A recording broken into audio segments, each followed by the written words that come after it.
तो उम्मीदवार नहीं मिलेगा इस बार चिराग पासवान को चुनाव लड़ने के लिए। अब दूसरा नीतीश पैदा नहीं करेगी बीजेपी बिहार में।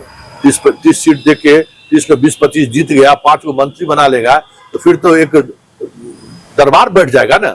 ये नहीं होने देंगे। आरके मिश्रा वहां क्योंकि बहुत क्लोज फाइट होता है, पिछले बार भी बहुत मुश्किल से जीते हैं। आरके सिंह के आने का मतलब है कि उस वोट में सेंध मारी। पूरे बिहार में अब न एनडीए के नेताओं में, न नीतीश में वो चमक है, न लालू में वो चमक बची हुई है, और ना ही मोदी में। संजय सरावगी जहां से खड़े थे वहां 1% भी मारवाड़ी का वोट नहीं है। जितेंद्र सिंह छपरा में राजपूत का वोट लेने में कामयाब नहीं रहे, तो फिर वहां भी भाजपा जीतेगा। अब देखो बेगूसराय में दोनों भूमिहार उम्मीदवार रहेगा, वहां सहनी को दे दिया है पीके। सहनी का मतलब है कि वहां गए बीजेपी। नीतीश कुमार अति पिछड़ों की बात करके कॉम्बिनेशन से चुनाव जीते जी। अब बेगूसराय जैसे सीट पर सहनी को उम्मीदवार बनाना, उसी से संकेत आप समझ सकते हैं। दरभंगा जैसे सीट पर ब्राह्मण को उम्मीदवार बनाना, संकेत साफ है। प्रशांत किशोर पिछले 3 वर्षों से बिहार में डटे हुए, 1 वर्षों से यात्रा में है, और भ्रष्टाचार को लेकर जो उन्होंने आवाज उठाई ना, उसका इम्पैक्ट जबरदस्त पड़ा। बीजेपी के लिए भी, आरजेडी के लिए भी, और जदयू के लिए गले की फांस बनेगी, क्योंकि भ्रष्टाचार ही एक ऐसा मुद्दा है जिस पर सब लोग जात धर्म मजहब से उठकर एक साथ खड़े हो जाते हैं। अरे भ्रष्टाचारियों को बाहर निकाल। अरे भाई नौकरी कैसे दे दीजिएगा? नौकरी का कोई पैमाना ना हो कि एक को घर से लाकर बुला के आप नौकरी दे दीजिएगा। पास करेगा तब ना नौकरी दीजिएगा। प्रशांत किशोर के पास डाटा है, प्रशांत किशोर के पास रणनीति है। धर्म क्षेत्र कुरुक्षेत्र में चुनावी समर को लेकर शंखनाद हो चुका है, जहां एक और एनडीए और इंडिया गठबंधन में सीट शेयरिंग को लेकर कोई फाइनल फैसला नहीं हुआ है। तो इसी बीच प्रशांत किशोर की पार्टी जन स्वराज ने आज चुनाव को लेकर उम्मीदवारों की पहली लिस्ट जारी की है, जिसमें 51 लोगों के नाम है। और लिस्ट देखने के बाद तय मानिए कि प्रशांत किशोर ने बिहार में थर्ड फ्रंट बना लिया है। हमारे साथ वरिष्ठ पत्रकार संतोष सिंह है, उनसे पूछेंगे।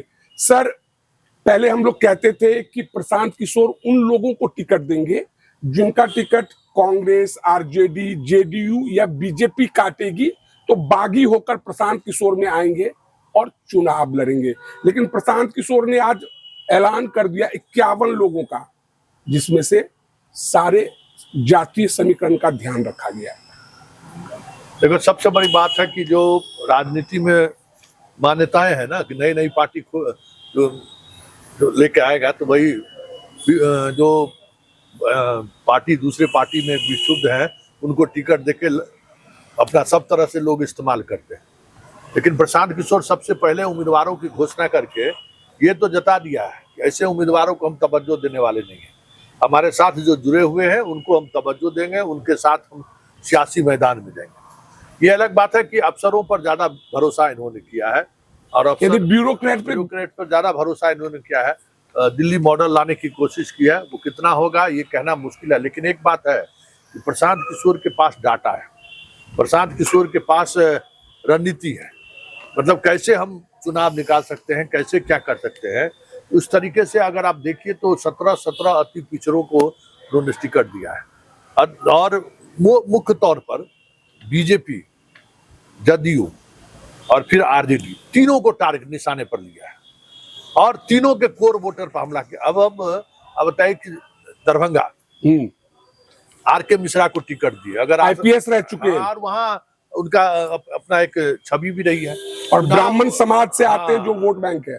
चुनाव वो जीते या हारे बात की बात है, लेकिन अगर वो लड़ गए तो संजय सरावगी का इस बार रिकॉर्ड टूट जाएगा। इस बार रिकॉर्ड मतलब हारने का जो है, जो अभी तक अपराजित रहे हैं, अभी तक तो नहीं आ रहे। यानी आप कहने की कोशिश कर रहे हैं कि बिहार सरकार के मंत्री संजय सरावगी 5 बार जीत चुके हैं और छक्के लगाने की तैयारी कर रहे हैं। बहुत मुश्किल होगा। आरके मिश्रा वहां क्योंकि बहुत क्लोज फाइट होता है, पिछले बार भी बहुत मुश्किल से जीते हैं, लगभग 10,000 वोट से जीते हैं। बहुत मुश्किल चुनाव होगा, क्योंकि दोनों जो वोटर है दोनों पार्टी का, एनडीए का और महागठबंधन का, वो फिक्स्ड है। आरके सिंह के आने का मतलब है कि उस वोट में सेंध मारी। कुछ वोट मुसलमानों का भी वो ला सकते हैं, तब जब मुसलमानों को लगेगा कि ये जीत रहे हैं। लेकिन ब्राह्मणों को बीजेपी के छोड़ दूसरे सिंबल में वोट देने में अब वो स्थिति नहीं है। पूरे बिहार में अब न एनडीए के नेताओं में, न नीतीश में वो चमक है, न लालू में वो चमक बची हुई है, और ना ही मोदी में। कि भाई ये आके समीकरण के अनुसार विपरीत परिस्थिति में भी वोट ट्रांसफर। अब मान लीजिए कि संजय सरावगी जहां से खड़े थे वहां 1% भी मारवाड़ी का वोट नहीं है, नहीं, ना के बराबर है, ना के बराबर है। वो उसे आप वोट बैंक नहीं कह सकते, जीतते आ रहे हैं। वो समीकरण की जीत है, वो नेता के भरोसे की जीत है। तो वो इस बार ऐसा कुछ दिख नहीं रहा है। उसी तरीके से छपरा सीट ले लीजिए, वहां 2 व्यापारी अगर व्यवसायी अगर खड़े थे, जितेंद्र सिंह खड़े हुए, तो बीजेपी के लिए मुश्किल होगा। वहां राजपूत समाज से आते हैं, राजपूत से बनियापुर में वहां महतो के बड़े नेता को खड़ा कर दिया। वहां अगर प्रभुनाथ सिंह का बेटा लड़ेगा तो उसको परेशानी होगी। माझी से बनियापुर से केदार सिंह लड़ते हैं, प्रभुनाथ सिंह के भाई यहाँ से लड़ते हैं। आपको लड़ने की उम्मीद है प्रभुनाथ सिंह के बेटे की, खटिया खड़ा हो जाएगा। गिरी जी जो जिस तरीके से चुनाव लड़ने गए हैं, चुनाव जीत भी सकते हैं। तो कुल मिलाकर क्या लगता है, प्रशांत किशोर 12वीं प्लेयर के रूप में आए हैं या 11वीं प्लेयर? यानी मैं ये कहने की कोशिश कर रहा हूं कि अब आप ये कह सकते हैं, अगर 51 लिस्ट जारी हो चुके हैं, इसी तरह से अगर टिकट का बंटवारा होता तो क्या आप ये उम्मीद करते हैं कि 5 से 10, 10 से 20 या 20 से 50 सीट जन स्वराज पार्टी लेकर आती है और एक हंग असेंबली यानी त्रिशंकु सरकार बनने की संभावना है? देखिए, ये वोट चुनाव के समय पता चलेगा। ये अभी आकलन करना बहुत मुश्किल है कि होगा क्या।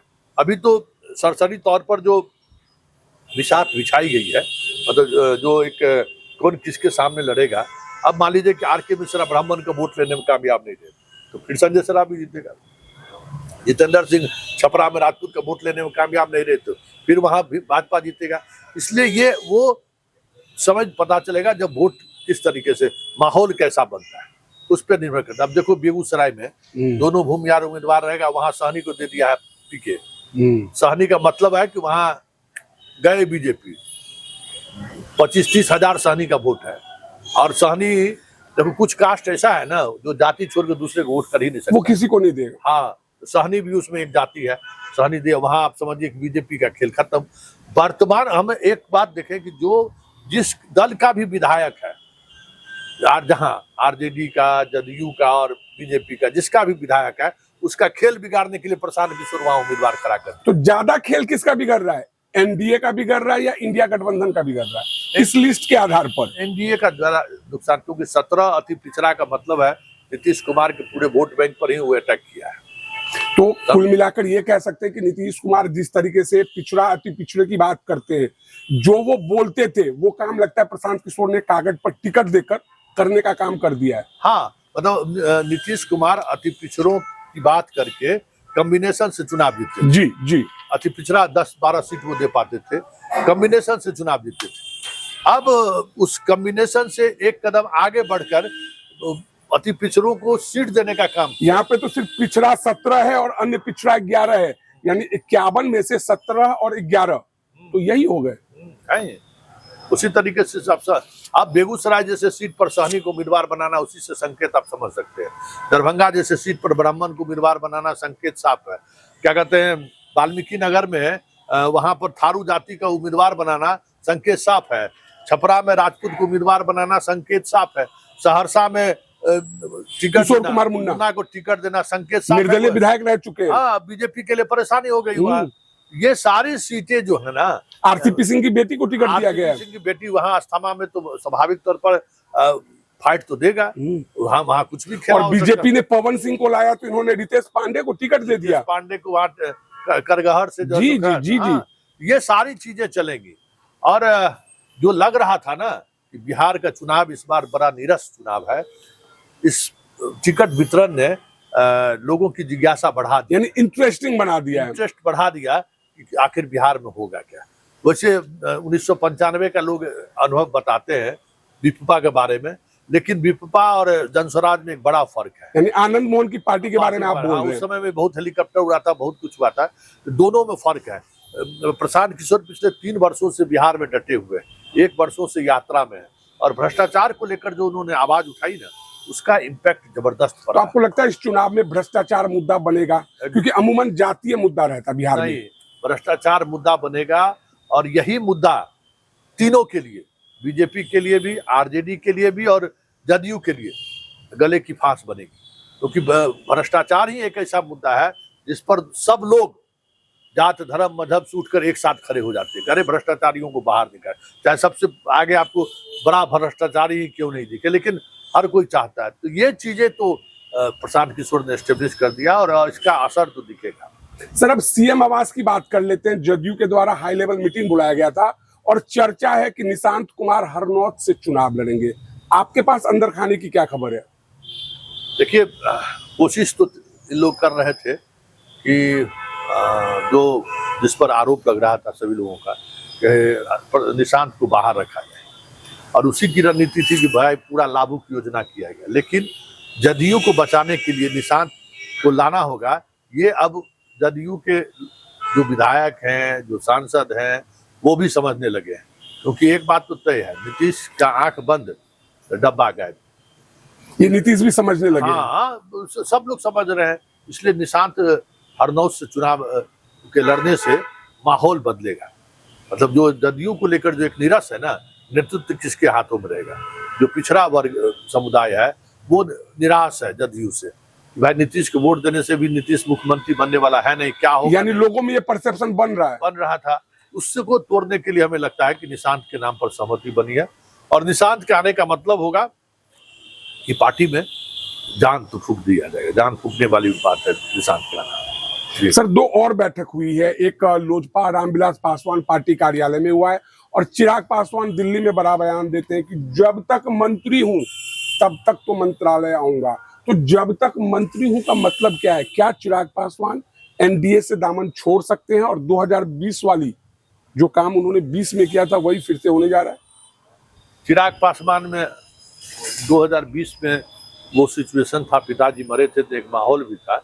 इस बार चिराग पासवान का अगर एनडीए से बाहर हुए मंत्री पद तो जाएगा ही, उनका कोई जीजा और साला विधायक सांसद रह जाए, तीनों सांसद भी भाग जाएगा, और इस बार इनको उम्मीदवार भी नहीं मिलेगा। इनको रईस खान को गए थे सिवान उम्मीदवार बनाने के लिए, रेड हो गया ना, 47 पकड़ा गया, 47 मिल चुका है सर, 47 मिल गया ना, उसको उम्मीदवार नहीं मिलेगा इस बार चिराग पासवान को चुनाव लड़ने के लिए। ये बात अगर चिराग नहीं समझ रहे हैं तो जो कुछ भी दे रहे नहीं, देख लीजिए, सीधा बात है कि अब दूसरा नीतीश पैदा नहीं करेगी बीजेपी बिहार में। 30 सीट दे के 30 में 20-25 जीत गया, 5 को मंत्री बना लेगा, तो फिर तो एक दरबार बैठ जाएगा ना, ये नहीं होने देगा। ये बड़ी बात आप कह रहे हैं कि चिराग पासवान को बीजेपी हद से ज्यादा आगे बढ़ाने वाली नहीं है। इसलिए 20 सीट पर इनको अगर लड़ना है तो आए, नहीं तो फिर जीतन राम मांझी अपने मन से थोड़ी कर रहा है, कहवाया जा रहा है और उसके सहारे दबाव बनाया जा रहा है। होगा तो जीतन राम मांझी को 15 सीट दी जाएगी, उसमें से 7-8 सीट बीजेपी अपने लोगों को भी दे देगा। सर लेकिन सीट कहाँ से आएगी? 100-105 जदयू, 100 से 105 बीजेपी, तो बाद बाकी जो है 20 सीट 10 सीट 5 सीट इसी तरह से। यानी आप मान के चल रहे हैं कि चिराग पासवान 20 से 22 सीट या 20 से 25 सीट, मैक्सिमम 25 सीट रखने मिलने वाला है। चलिए सर 2020 चुनाव पर चलते हैं। तेजस्वी यादव 10 लाख नौकरी की बात करते हैं, नीतीश कहते हैं कि पैसे कहां अपने बाप के घर से लाओगे। आज तेजस्वी ने प्रेस कॉन्फ्रेंस कर बड़ा ऐलान किया कि हर घर में एक सरकारी नौकरी देंगे जिस घर में कोई नौकरीहारा ना हो। तो क्या लगता है कि तेजस्वी यादव ने ट्रेंड सेट कर दिया है कि नौकरी पर ही वोट होगा? अब वो क्या कहते हैं, उनको जो सलाह देने वाले लोग हैं ये बयान कितना प्रैक्टिकल है? प्रैक्टिकल तो है भाई, 3 करोड़ फैमिली है यहाँ, मुश्किल से 5 लाख लोग सरकारी नौकरी में, कहाँ से नौकरी देंगे? अगर केंद्र की नौकरी को भी जोड़ दे, जो बिहार के लोग नौकरी, अरे भाई नौकरी कितना था केंद्र में? 50,000 आदमी होगा। हाँ? नौकरी वैकेंसी कहाँ है? तो कहाँ से हर परिवार को नौकरी दीजिएगा? और सरकार बनते ही हर खाते में 30,000 रुपया, वो सब अपना पैसा है तो नहीं। क्या ये मुद्दा चुनाव में ट्रेंड सेट होगा? देखिए, तेजस्वी को लड़ाई में अगर बने रहना है तो उनको इस एजेंडे से बाहर निकलना पड़ा। कौन सलाह दे रहा मुझे नहीं मालूम, इस एजेंडे से बाहर निकलना होगा, क्योंकि आप दीजिएगा, नीतीश कुमार दे चुका है, हर घर में 10,000 तो पहुंच चुका है। और आप भरोसे पर खड़े ने, नौकरी की बात है ना, नौकरी कहने के लिए दिए। सच्चाई यही है कि 1 लाख से ज्यादा शिक्षकों की बहाली नहीं हुई, मैक्सिमम सब पुरनके लोग सब है, और उसमें भी दूसरे स्टेट का आके यहाँ नौकरी करे। अरे भाई नौकरी कैसे दे दीजिएगा? नौकरी का कोई पैमाना ना हुआ कि एक को घर से ला के बुला के आप नौकरी दे दीजिएगा, पास करेगा तब ना नौकरी दीजिएगा, ऐसे कैसे नौकरी दीजिएगा? ये सब चीजें बस सिर्फ दिखाने के लिए है। तेजस्वी के बीच अब ये अंतिम लड़ाई उसकी है। इस लड़ाई में अगर वो अपने आप को बचा लिए तो बचा लिए, नहीं तो फिर तेजस्वी चिराग सबों का खेल खत्म हो जाएगा। चलते चलते अंतिम प्रश्न, एनडीए और इंडिया में जो सीट शेयरिंग को लेकर विवाद है, कब तक फैसला हो जाने की उम्मीद है और कब तक ऐलान हो जाएगा कि कौन किस सीट से चुनाव लड़ेंगे? कल तक हो जाना चाहिए। कल से नॉमिनेशन शुरू है फर्स्ट फेज का। कल तक हमें लगता है कि क्लियर हो जाएगा। वैसे कांग्रेस आरजेडी में भी घमासान है। चिराग और बाकी चीजें देख रहे हैं, उसको कैसे ये लोग सॉर्ट आउट करते हैं ये देखने यानी पेच दोनों ओर है। पेच दोनों ओर है। तो चलिए, कल से परसों तक सब कुछ क्लियर हो जाएगा और बिहार के इस चुनावी समर में कौन खिलाड़ी मैदान में उतरेगा, किस सीट से उतरेगा और कौन बाजी मारेगा और कौन हारेगा, पल पल की खबर हम आपको देंगे। तो बहरहाल इस वीडियो में इतना ही। अगर आप हमारा ये वीडियो यूट्यूब पर देख रहे हैं तो सब्सक्राइब कर लें, फेसबुक पर देख रहे हैं तो हमारे पेज को लाइक कर दें। धन्यवाद।